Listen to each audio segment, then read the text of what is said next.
दक्ष का सिर कब कटा था जानते होंगे आप लोग? जब सती दक्ष के यज्ञ में आत्मसात कर बैठी थी, शंकर जी ने उस समय काल भैरव को भेजा और दक्ष का सिर काट करके यज्ञ कुंड में डाल दिया गया। तब यज्ञ की पूर्ति के लिए दक्ष ने शिव का अपमान अथवा शिव की निंदा किया था। इस कारण दक्ष के सिर पे बकरे का सिर योजित किया। मैं बहुत गलत किया, उसका प्रायश्चित काशी में भुगता और काशी में ही वो निवास करता था। काशी में ही वो दक्ष के पास एक ही बेटा था और वो बेटा भी बहुत इसका ताकतवर था और कोई भी देवता निवास नहीं करेगा बिना मेरे परमिशन।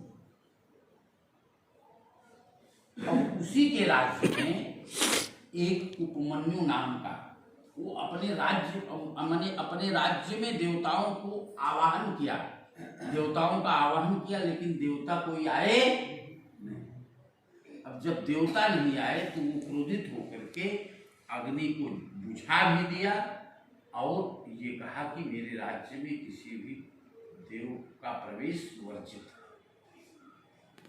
उस दरमियान उसने ये कहा कि मेरे राज्य में किसी भी देव का प्रवेश। उसी के राज्य में उपमन्यु नाम का एक बंदा था, ब्राह्मण था। वो अपने राज्य में दान करने को भी मना ही कर दिया, किसी भी देवता की पूजा करने को भी मना ही कर दिया। उसके राज्य में एक अकाल जैसी स्थिति बन गई, बरसात भी नहीं होती थी, सब भूख मरते थे। लेकिन वो देवताओं को आने नहीं दिया, अपने ही पुण्य प्रताप से जब तक धन था तब तक वो किया। लेकिन शंकर जी उस उपमन्यु नाम के व्यक्ति के यहाँ थोड़ा सा 150 ग्राम दूध बचा था, वही ले जाकर के उपमन्यु की बेटी शंकर जी को चढ़ाई और कही कि भोले बाबा मेरे ऊपर। तब शिव और पार्वती एक नर और नारी का रूप धारण करके सामान्य रूप में उसके यहाँ आए।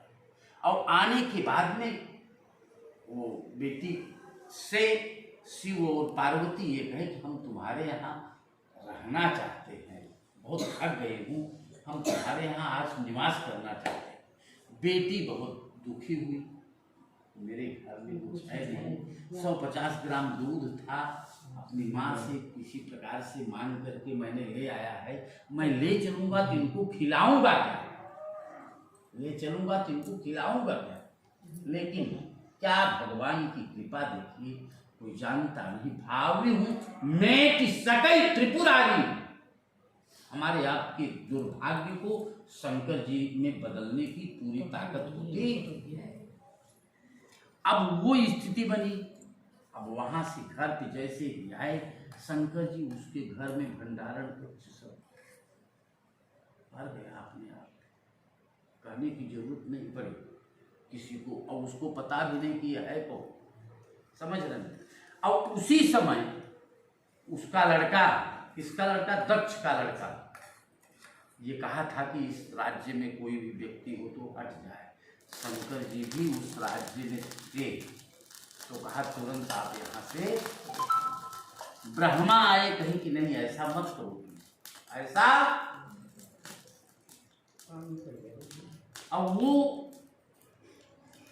दक्ष का बेटा जो था वो यज्ञ के माध्यम से ब्रह्मा को खुश किया था और ब्रह्मा से वरदान प्राप्त किया था कि मेरे राज्य में किसी देवताओं का प्रवेश। तब उस समय गणेश जी ढूंढी के रूप में आए थे। आप विश्वनाथ जी का दर्शन करने गए होंगे, और विश्वनाथ मंदिर से पहले ढूंढी भगवान का मूर्ति है कि नहीं, वो ढूंढी भगवान गणेश जी ही है। और वो गणेश जी उस समय एक ज्योतिषी बन करके गए थे, कहाँ, बनारस में। ज्योतिषी बनकर के बनारस में ही गए थे और उस दरमियान वो दक्ष का बेटा एक चोरी में पकड़ा गया था, एक चोरी में पकड़ा गया था और उसको दंड देने की बात आई, इसको क्या दंड दिया जाए, और उसका सिर ढक करके लाया गया। और जब उसका सिर ये हुआ कि भाई चोर का माने खुलासा किया जाए, तो देखा अपनी लड़की को तो दंड रख गया। और उसकी पत्नी कही कि एक महाराज आए हैं, ज्योतिषी महाराज आए हैं, उनसे अपने बेटे के बारे में पूछिए कि क्यों ऐसा हो रहा है, कुछ समझ में नहीं आ रहा। वो तो एक प्रकार का नाटक था, लेकिन पत्नी माने दक्ष का बेटा ये कहा कि हम बुला लेंगे, उस ज्योतिषी को बुलवाइए। पत्नी कही नहीं, वो ज्योतिषी आते होते नहीं हैं, उनके पास हमको आपको चलना होगा। उनके पास जब ये गए, दक्ष का बेटा जब गया और जाने के बाद में उनसे कहा कि हम आपको खिलाएंगे, अपने यहाँ आतिथ्य सत्कार कराएंगे, आप हमारे यहाँ चलिए। तो ढूंढी महाराज ने कहा कि मैंने सुना है कि आपके राज्य में देवताओं का प्रवेश वर्जित है, इसलिए हम कैसे चलेंगे, हम एक ज्योतिषी हैं और ब्राह्मण ज्योतिषी ये सब देवता की ही कैटेगरी में आते हैं, गुरु भी देवता की ही कैटेगरी में आते हैं, इसलिए हम कैसे चलेंगे। कहा मैं वचन देता हूँ आपके भोजन भजन की सारी व्यवस्था हम देखेंगे। अपने घर ले गए, बहुत बढ़िया मालपुआ इत्यादि खिलाया पिलाया, लेकिन गणेश जी ने स्वीकार नहीं किया। कहा कि मैं ऐसा भोजन स्वीकार नहीं करता हूं, हम आपके राज्य में भिक्षाटन करेंगे, भीख मांगने से जो भी मिलेगा वही मैं लूंगा, और आपको भी साथ में चलना है मुझसे, मेरे साथ। आप राजा के रूप में नहीं चल पाते हो तो राजा का भेष छिपा लीजिए, सामान्य रूप में चलिए, लेकिन आपकी उपस्थिति में मैं भीख मांगूंगा। पूरे बनारस में घूम आए व्यक्ति, लेकिन किसी ने भिक्षा नहीं दिया। ढूंढी महाराज, किसी ने भिक्षा नहीं दिया। राजा फिर अपना सिर से पर्दा उठाया और कहा अपने लोगों को, पब्लिक को कहा कि तुम लोग भीख क्यों नहीं दे रहे हो, मेरी बेइज्जत हो रही है, मेरा अपमान हो रहा है। लेकिन इतना कहने पर भी किसी ने भीख नहीं दिया। वह दक्ष का बेटा बहुत निराश हुआ, तो कहा कि अब आप जो भी दंड हमको देंगे हम स्वीकार करेंगे महाराज, मैंने आपको वचन दिया है। कहा अभी आपके राज्य में एक बंदा है, उसके यहां चलो। तो जिसके यहां जो बेटी 100 ग्राम दूध शंकर जी को पिलाई थी, उसके यहां गए। भिक्षाम दे ढूंढी महाराज कहने लगे। तो वो बेटी के पास में मात्र एक टोकरी में एक खजूरी चावल रहा होगा, उसी चावल को लेकर के आई और वो गई थी शंकर जी की पूजा ही करने के लिए, और कही माँ भिक्षा देना है, महात्मा जी कोई आए हैं। तो वो एक टोकरी चावल दिया और देने के बाद में कहा देखा आपने, तो वहां पर शंकर जी प्रकट हुए, शंकर जी और पार्वती, और तब उसको एहसास हुआ कि शिवत्व के बिना कुछ है नहीं। इसलिए हम आप लोगों को प्रेरित करते हैं, ओम नमः शिवाय, ओम नमः शिवाय।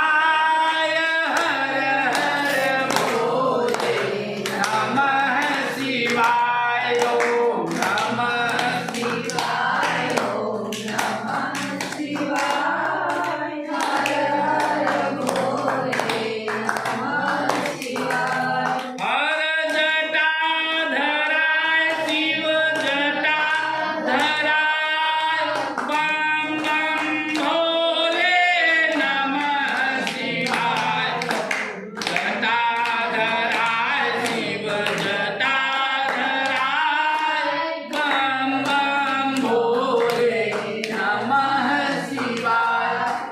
अपनी भक्ति से ही प्रसन्न होते हैं।